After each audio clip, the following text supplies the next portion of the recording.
Buenos días, queridos hermanos. Dios les bendiga. Sean todos bienvenidos en esta ocasión y un saludo muy cordial a todos nuestros queridos hermanos y amigos que nos ven a través de la internet.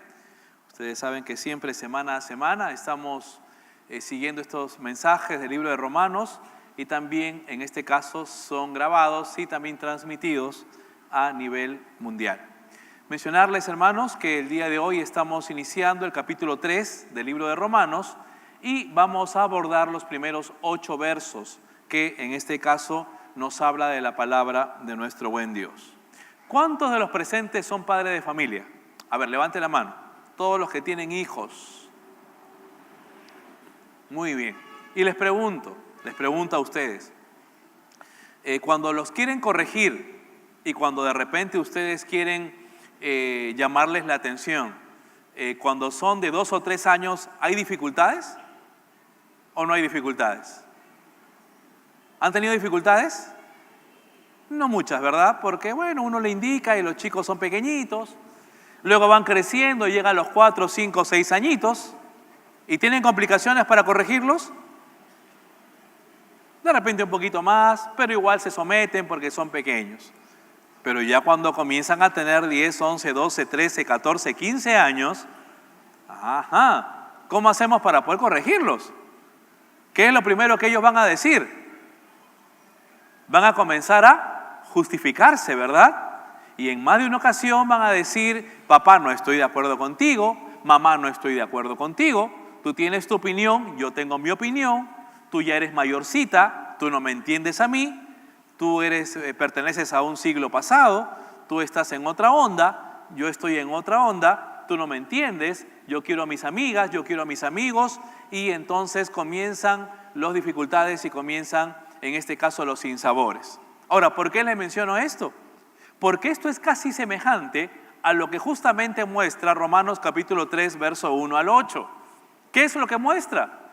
Muestra una serie de justificaciones y una serie, en este caso, de cuestionamientos que el pueblo judío le brindaba a Dios con respecto a su religión. ¿Qué es lo que pasaba?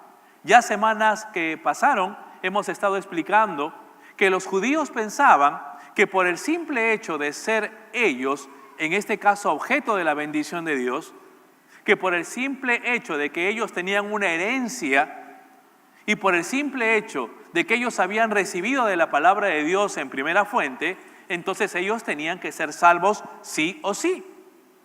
Y el apóstol Pablo se encarga una y otra vez de mencionarles que Dios es justo y que Dios no puede en este caso coaccionar su propia voluntad. Salmo capítulo 11, verso 7 va a decir, porque Jehová es justo y Él ama la justicia. Y entonces el apóstol Pablo les decía una y otra vez que recuerden también lo que dice Ezequiel capítulo 18, verso 4. ¿Qué es lo que dice? Que el alma que pecare, esa tendrá que morir. De tal manera que la desobediencia inevitablemente conducía al juicio y el juicio a la muerte.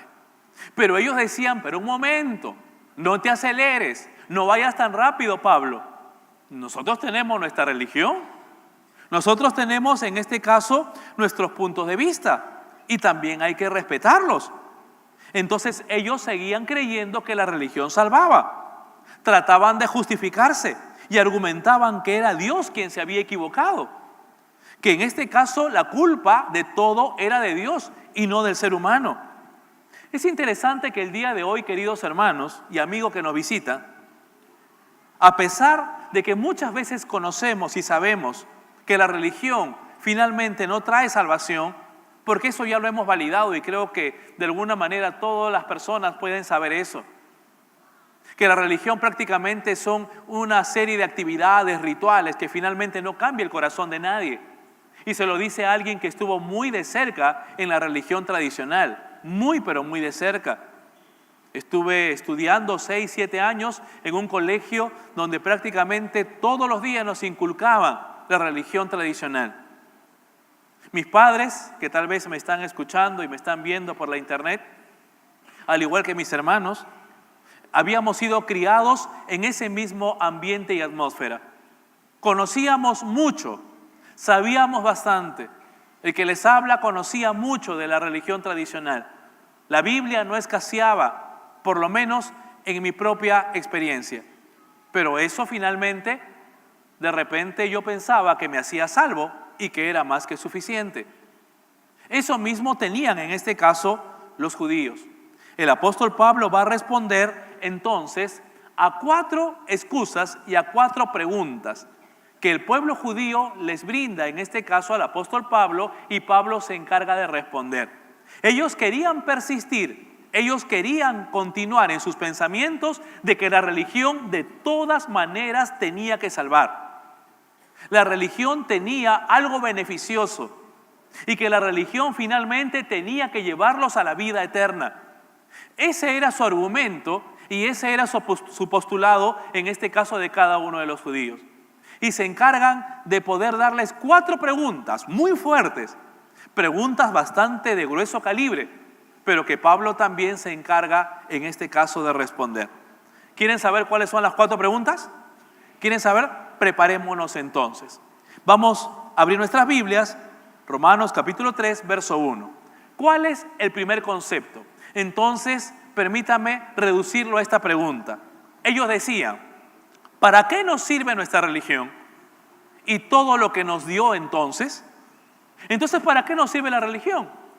Porque valgan verdades, Dios, tú nos diste una herencia, tú nos diste los 10 mandamientos, tú nos diste muchas instrucciones y todo eso nosotros lo tenemos por muy considerado. Entonces, ¿de qué sirve?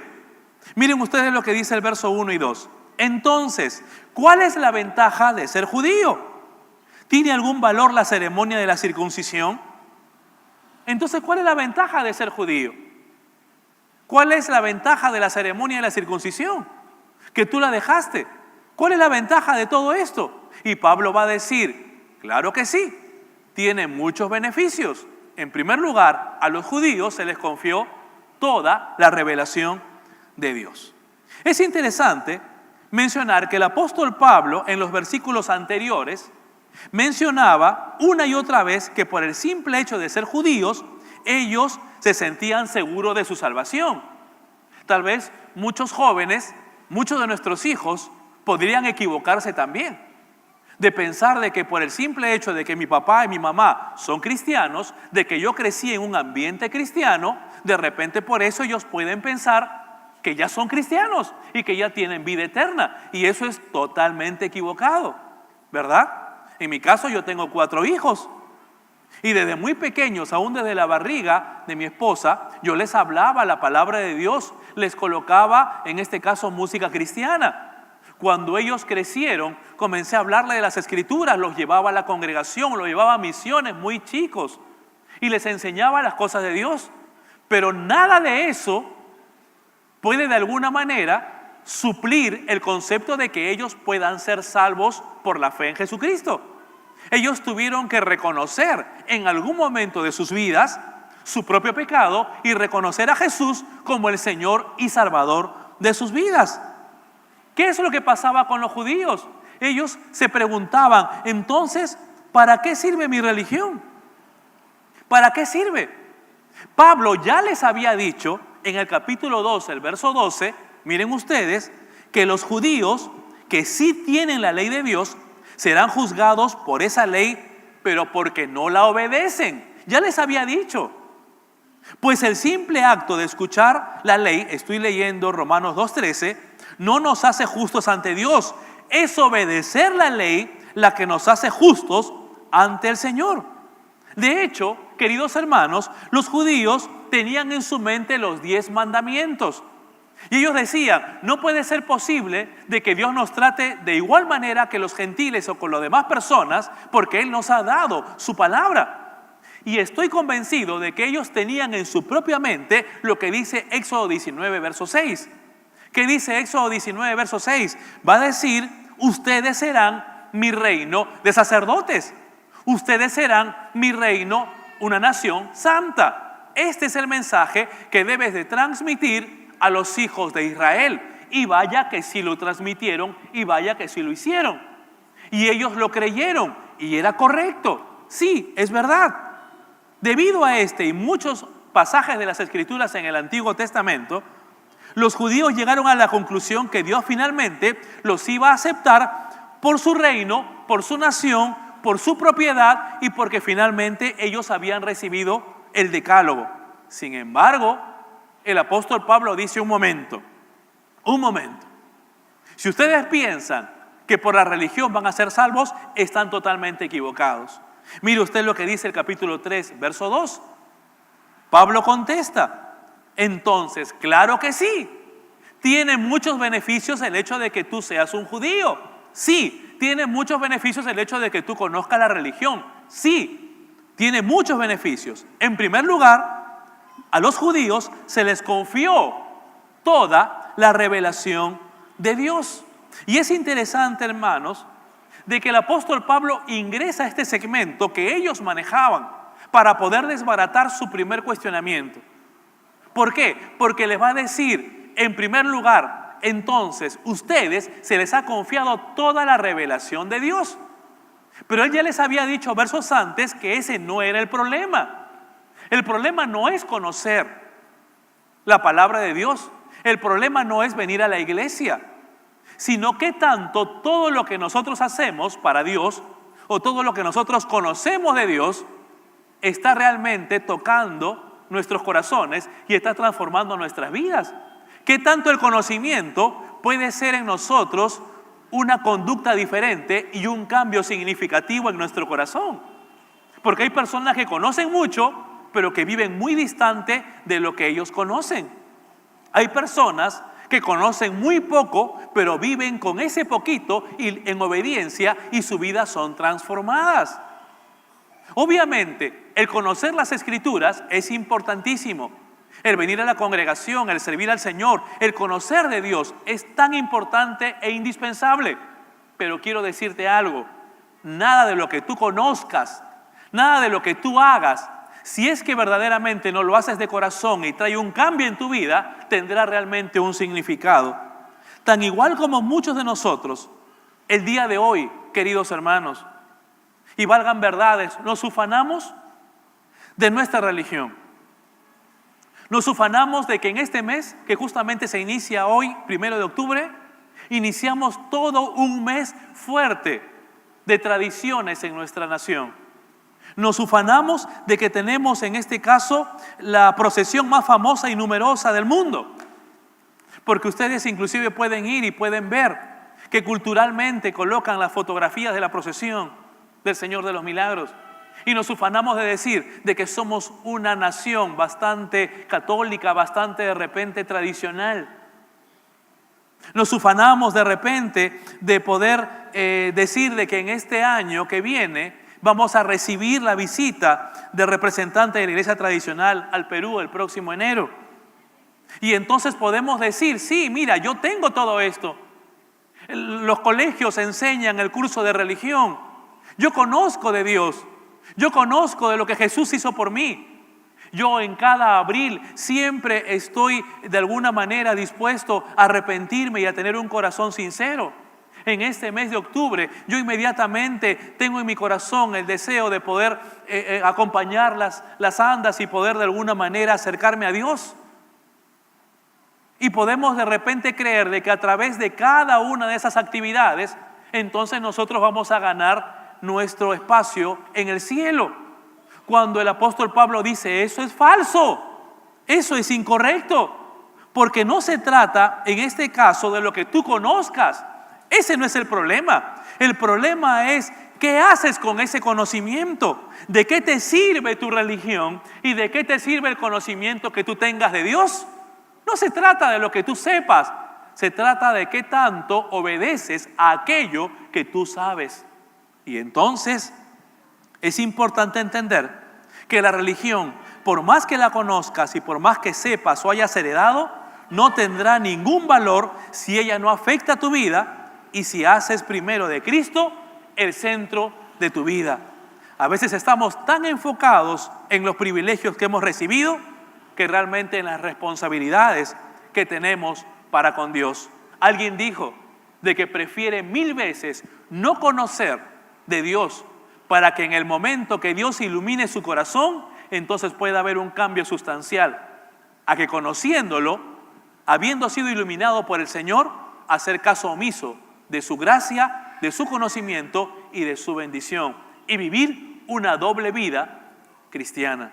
Más de una ocasión nos hemos topado con personas que dicen: mira, utiliza la palabra de Dios para beneficios personales. Mira, utiliza el concepto de ser de la iglesia para poder beneficiarse personalmente. Mira, sí, conoce las Escrituras, pero lamentablemente ese conocimiento no lo ha llevado a hacer cambios significativos en su vida.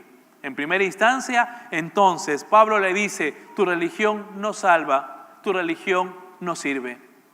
Y entonces los judíos se quedaron pensando y dijeron: voy a hacerte una segunda pregunta. Y comienza a subir el calibre de la pregunta.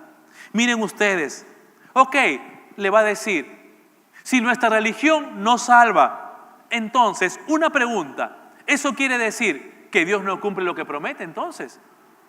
Eso quiere decir que Dios es mentiroso, porque Dios no cumple lo que promete. Él prometió salvarnos, y como prometió salvarnos, Él está infringiendo su palabra. Miren lo que dice el verso 3. Es cierto, algunos de ellos fueron infieles. ¿Pero acaso eso significa que porque ellos fueron infieles, Dios también será infiel? Interesante su argumentación. Entonces, ellos fueron infieles, entonces por eso Dios nos tiene que juzgar.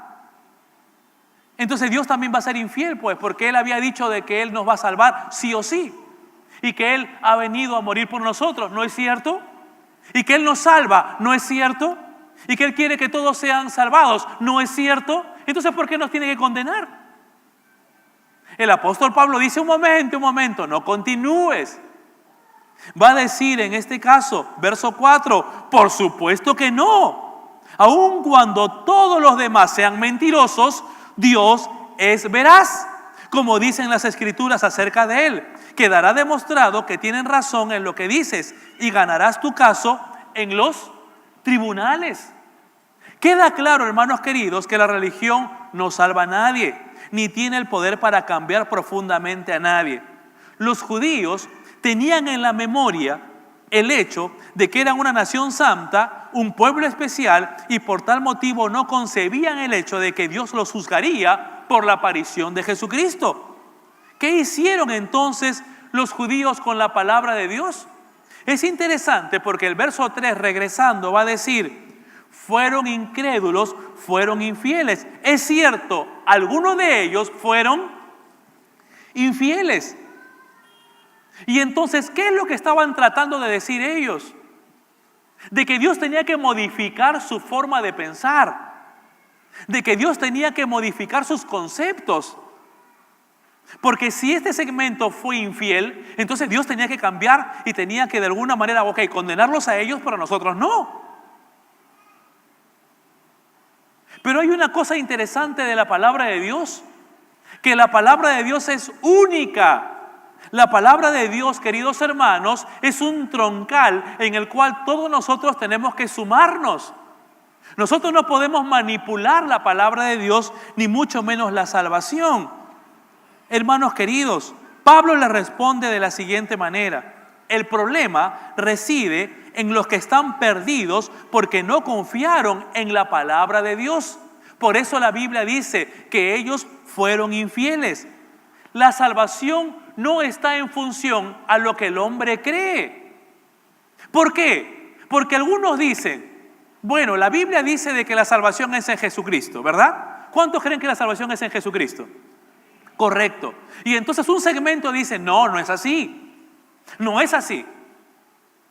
La salvación radica en que toda la gente conozca de Dios. Entonces, yo lo que debo de hacer es todos los días temprano tocar las puertas de las casas, tratar de venderle de repente mi material, mi literatura, poder de hablarles de Dios, porque cuanto más personas conozcan de Dios, entonces yo seré salvo. Van a decir un grupo de personas que ustedes nos ven por las mañanas tocando la puerta de algunos lugares, de algunas casas. Otro grupo dice, no, la salvación no es así. La salvación es después de la muerte. ¿Después de la muerte? Sí. Porque mira, tú mueres y luego tu alma va a un lugar llamado purgatorio. Entonces, como va a un lugar llamado purgatorio, por lo menos una vez al mes o una vez al año, tienes que hacer ciertos rituales, ¿verdad? Para que a través de estos rituales tu alma pueda ser purgada y puedas entonces entrar a la presencia de Dios. Así es la salvación. Mueres y te vas directo al purgatorio. Y entonces ahí es donde tienes que luchar espiritualmente para que vayas al cielo. Y ya depende no de Dios, sino de tus familiares, que te hagan algunas actividades religiosas, algunas misas, algunos conceptos para que puedas entrar. Otros dicen, no es así, están totalmente equivocados. La salvación es a través de la reencarnación. Entonces, tú mueres y de acuerdo a cómo fuiste en esta tierra, o bien te reencarnas en alguien importante, o bien te reencarnas hasta de repente en un animalito. ¿Cuántos se van a reencarnar en alguien importante? Levanten la mano. Y entonces, dicen, no es así. ¿Qué es lo que estaban tratando de decir los judíos? Dios tiene que amoldarse a los diferentes conceptos del hombre. ¿Me dejo entender? Entonces, realmente Dios es injusto. No es correcto. Es por eso, hermanos queridos, que Romanos capítulo 3, verso 4 es enfático. Y el apóstol Pablo va a decir, de ninguna manera. Antes bien, Dios es veraz y todo hombre es mentiroso. Todos los conceptos que ustedes han escuchado son mentira. Dios es el veraz. Dios es el que tiene su palabra. Dios es el que tiene la última palabra y nadie puede mover ese concepto que Dios ha establecido. Dios ha establecido un canal para que nosotros podamos continuar por ese canal, una regla de oro. Y el hombre tiene que sumarse a esa regla de oro y obedecer esa regla de oro que está en su palabra, que está en las Escrituras. Esta es la palabra de Dios. Entonces, ¿qué es lo que quiere hacer el hombre? El hombre quiere tener sus conceptos, sus cuestionamientos, sus imágenes, sus doctrinas. Y entonces quieren forzar a Dios para que pueda Él añadirse a cada uno de esos conceptos, diciendo, Dios, tú tienes que a mí hacerme caso. Yo soy el centro de la creación, no eres tú. Es lo que en el fondo están tratando de decirle. Es mi religión y tú tienes que sumarte a mi religión. Y el apóstol Pablo dice, de ninguna manera. Antes bien, Dios es el veraz, Dios es el justo, Dios es el que establece su palabra y todo hombre siempre será mentiroso.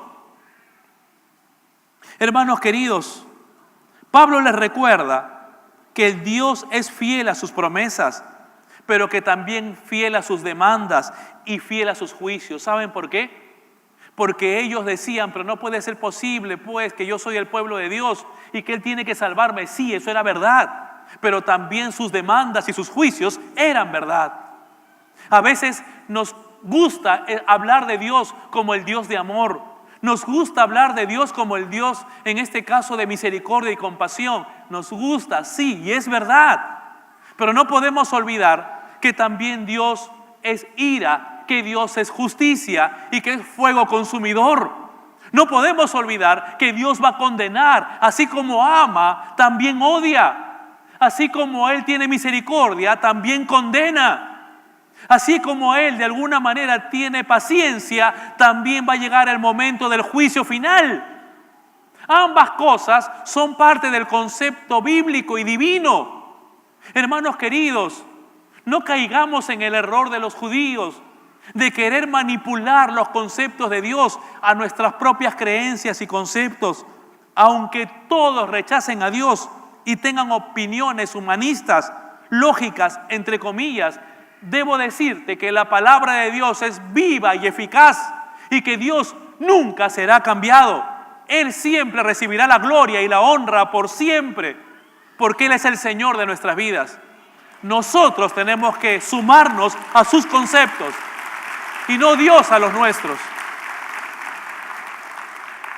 El apóstol Pablo es enfático, es fuerte y va a decir de ninguna manera. Y los judíos se quedaron pensando y diciendo, ok, está bien.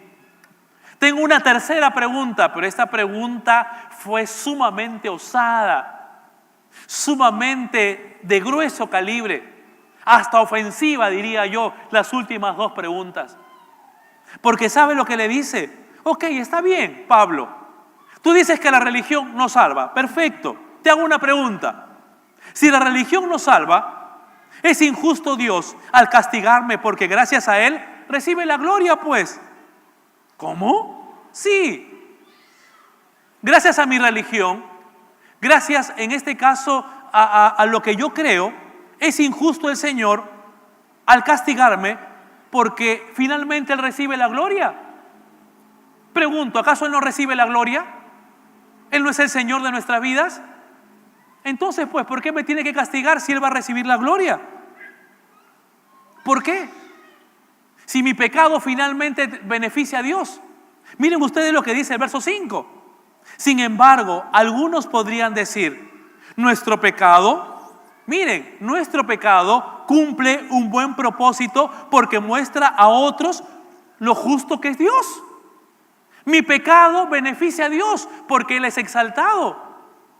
Cada vez que Él perdona, cada vez que Él limpia, Él es el glorificado. Entonces, piénsalo bien, mi pecado favorece a Dios.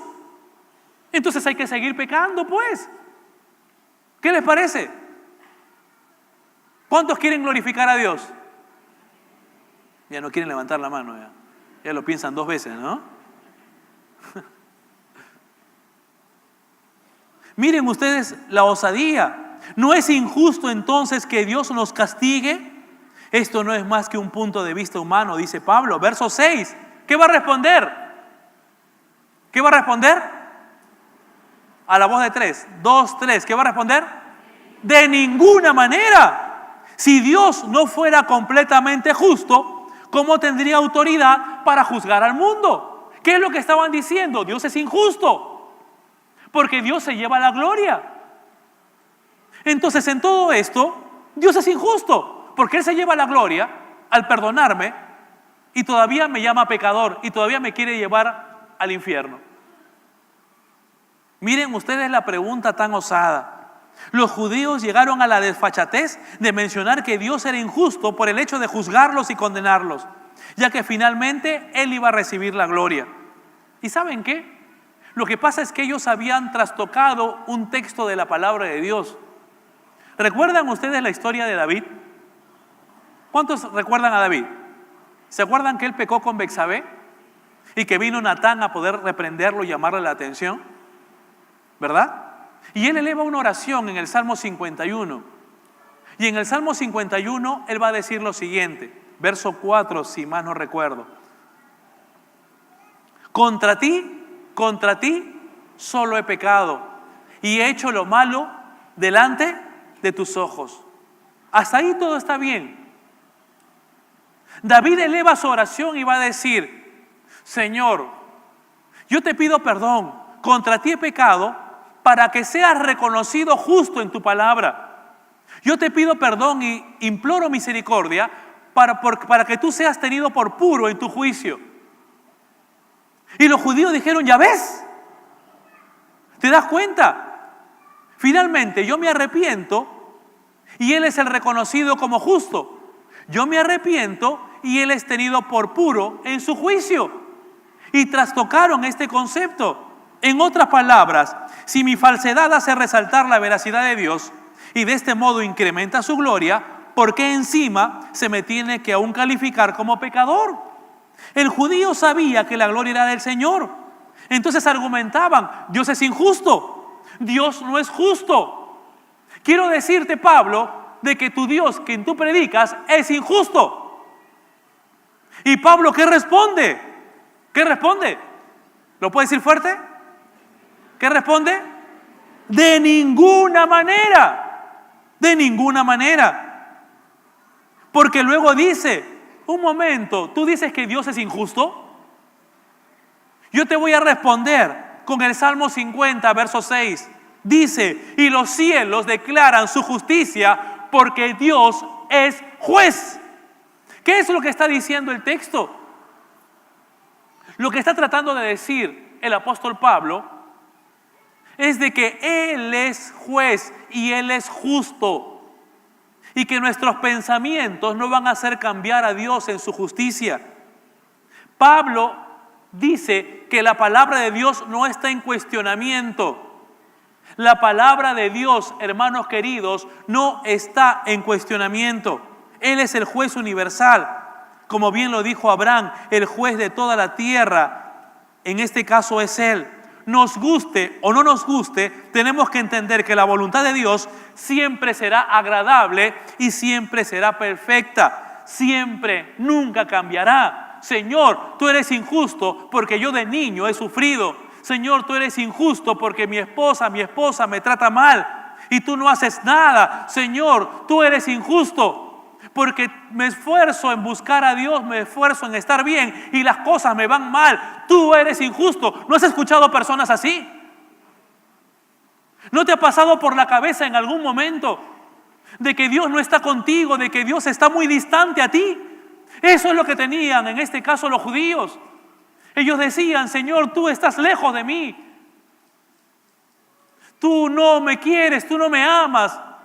Porque pensaban de repente de que ellos eran objeto de la bendición solamente por haber nacido en la raza hebrea, en la raza judía.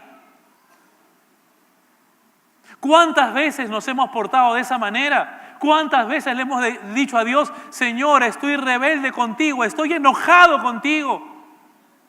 Ya no más quiero ir a la iglesia, ya no más busco a Dios. Desde que he venido a la iglesia, desde que he entregado mi vida, todo me ha ido mal. Todo me ha ido de cabeza. Yo iba bien cuando estaba en mi pecado, en mis cosas. Ahora que busco a Dios, las cosas van peor. ¿Saben qué, querido hermano? El juez de toda la tierra es Él. Y Él es la autoridad suprema. Y Él nunca cambiará. Porque sabe bien de que las cosas que te suceden a ti y a mí finalmente tienen un buen propósito. Todas las cosas ayudan a los que amamos a Dios. Dice la palabra de Dios que su voluntad es agradable y su voluntad es perfecta. Y lo que Dios quiere es que tú puedas enrolarte, puedas acomodarte a su palabra, que tú puedas acercarte a Él, a sus designios y conceptos, y no al revés. Siempre tenlo en cuenta, hermano. La Biblia enseña que el centro no es el hombre, que el centro de la creación no es el hombre, que el centro siempre será Dios. No es el hombre, no es por ti ni por mí, es por Él. Y si es por Él, tenemos que humillarnos y darle toda la gloria y la honra. Y si Él juzga, y si Él demanda, y si Él nos brinda conceptos, es porque es Dios y porque Él es juez justo. Gracias, Señor. Las cosas no me van bien. Señor, gracias. Tú sabes por qué. Situaciones adversas, enfermedades irreversibles. Gracias, Señor. Tú sabes por qué. Señor, siento como que nadie me apoya, nadie me ama. Gracias, Señor. Tú sabes por qué. Señor, no tengo un trabajo. Me esfuerzo, las cosas me van mal, pero gracias, tú sabes por qué. Tú eres Dios justo. Señor, yo no hubiese pensado ni hubiese querido que me suceda esto, pero gracias, tú eres el Señor. Los judíos estaban muy distantes de ello. Ellos decían, no, mi religión es la que debe llevarme finalmente a la salvación. Y Pablo dice, de ninguna manera, eso no es real. Y finalmente, ellos suman una cuarta y última pregunta, y aún más osada que la primera, y van a decir, si Dios se favorece con que mi religión no me salve, porque cabe destacar que le damos la gloria a Él, entonces debe premiar y no castigar, pues, ¿no es así? Debe premiar y no castigarme. Verso 7, mire usted. Sin embargo, alguien podría seguir argumentando. ¿Por qué Dios me juzga como pecador si mi mentira realza su veracidad y le da más gloria a Él? Mi mentira favorece a Dios, van a decir los judíos. Mi mentira realza. ¿Por qué? Realza su veracidad y realza su gloria. Verso 8, algunos incluso nos difaman asegurando que nosotros decimos cuanto más pecamos, mejor. ¿Sabe lo que dice Pablo? Ya no dice de ninguna manera. ¿Sabe cómo concluye? Dice, los que dicen estas cosas merecen ser condenados por Dios. Se acabó, ya no más cuestionamientos. ¿Tú crees que en este caso tu pecado va a favorecer a Dios? ¿Tú crees que el hacer tu voluntad o el hacer lo que quieras, Dios tiene que sumarse a tus conceptos e ir corriendo a cada uno de nosotros para poder buscar que ayudarnos? No. Dios establece su palabra como un lineamiento. Tú ven a Él. Tú necesitas de Dios. Él ya dispuso su palabra. Él ya dispuso, en este caso, su salvación. Él ya puso la cruz. Ahora tú tienes que venir a Él. Y si tú quieres vivir rechazándolo, si quieres vivir una doble vida cristiana, entonces atente a las consecuencias. No le eches la culpa a Dios, ni mucho menos. Porque Dios me juzga entonces como pecador si mi mentira realza su veracidad y le da más gloria a Él. La respuesta es enfática. Esa persona que piensa así debe ser condenada.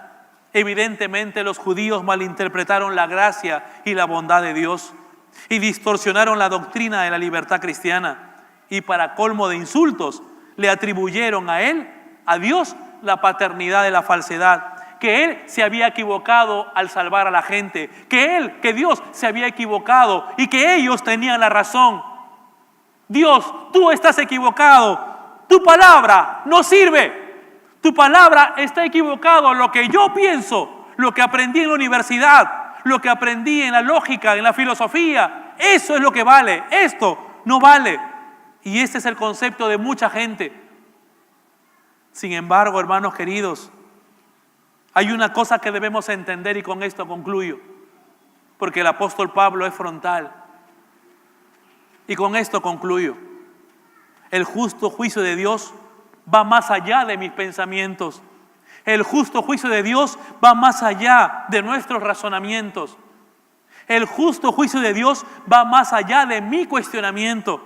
Debemos entender que solo el que acepta la salvación de Cristo, el que acepta a Cristo en su corazón, será libre de la condenación eterna.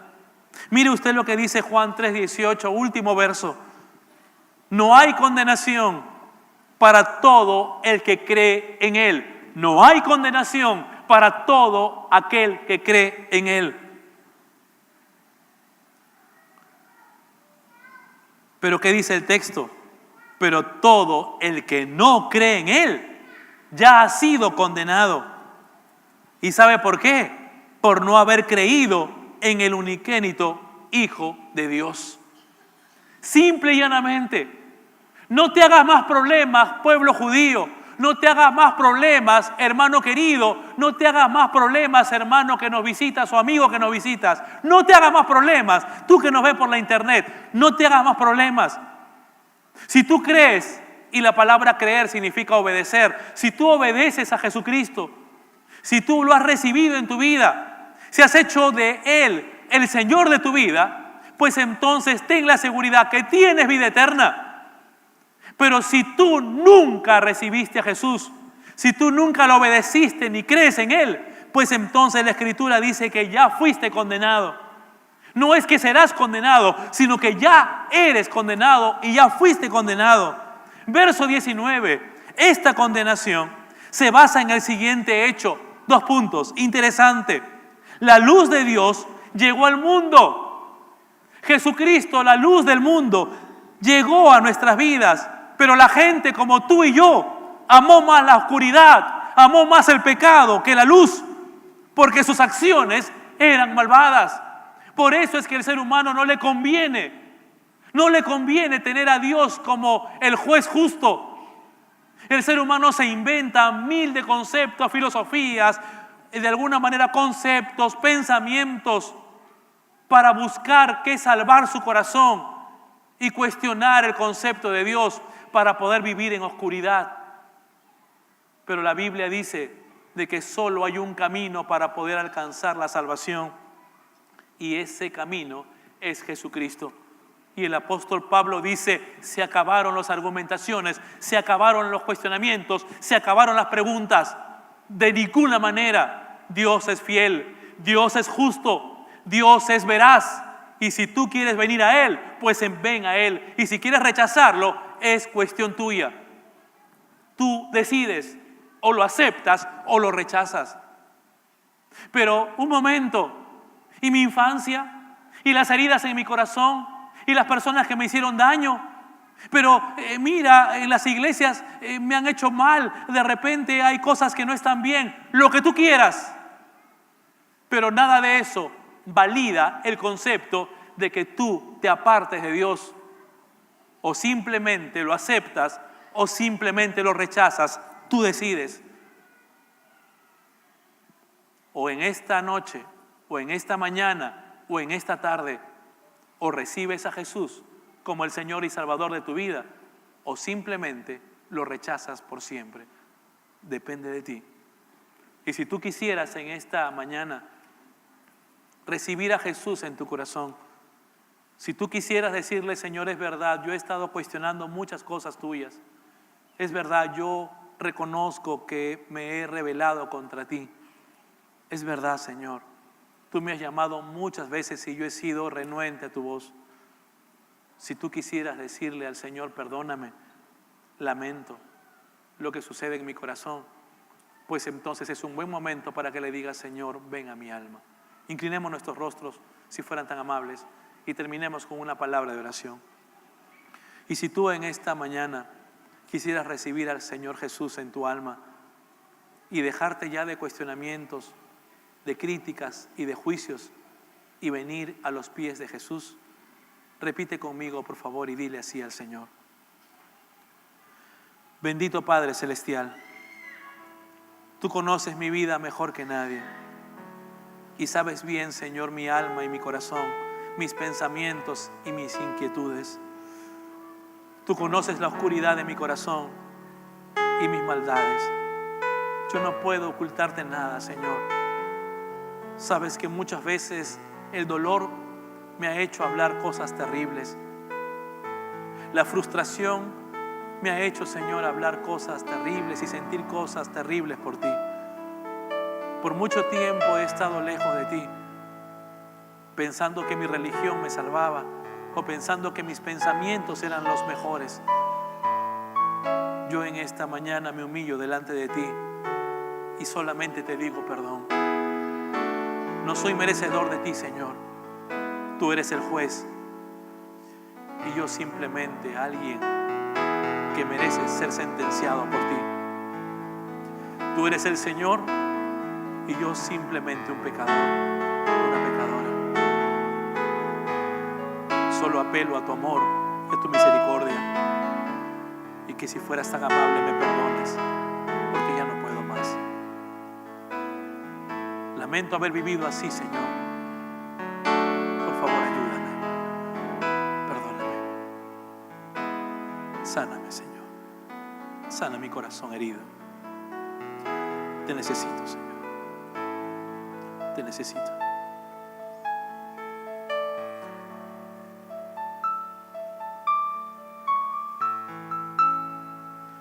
Si tú oraste conmigo y has dicho estas palabras, si tú le dijiste así al Señor: yo te quiero pedir un favor. Si tú oraste conmigo, ponte de pie. Ahí donde estás, en silencio. Ponte de pie. Si tú quisieras empezar una etapa nueva en tu vida, si tú quisieras recibir a Jesús en tu corazón, ponte de pie.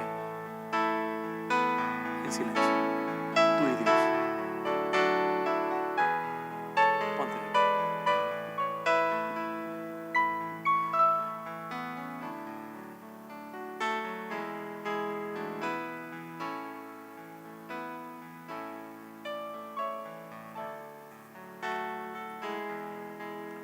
Si en esta mañana tú quisieras tener un encuentro personal con Jesucristo y oraste conmigo,